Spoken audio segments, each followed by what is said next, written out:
on the way to Annas. Immediately after the arrest of Jesus, disagreement arose between the Jewish commander of the temple guard and the Roman captain about where they should take Jesus.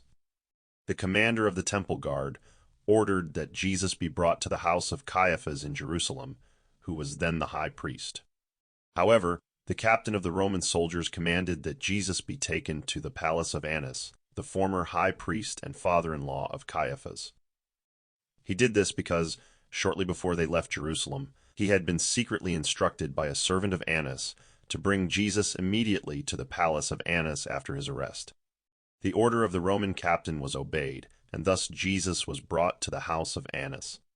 The palace of Annas was located on top of the Mount of Olives, just a 15-minute walk from the Garden of Gethsemane.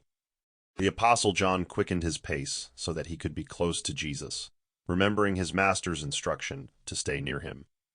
The commander of the temple guard saw John walking beside the group and said to his officers, "Seize that man and bind him.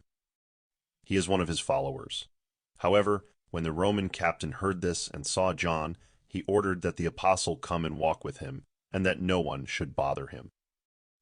Then the Roman captain said to the Jewish commander, "This man is neither a traitor nor a coward. I saw him in the garden, and he did not draw a sword to offer resistance. He has the courage to come forward and be with his teacher, and no one shall arrest him." When Judas, who was also nearby, heard this, he felt ashamed and humiliated. The protection of the Roman captain explains why John Zebedee was allowed to stay with Jesus throughout all his painful experiences.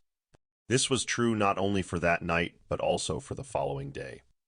The Jews ignored John but did not bother him.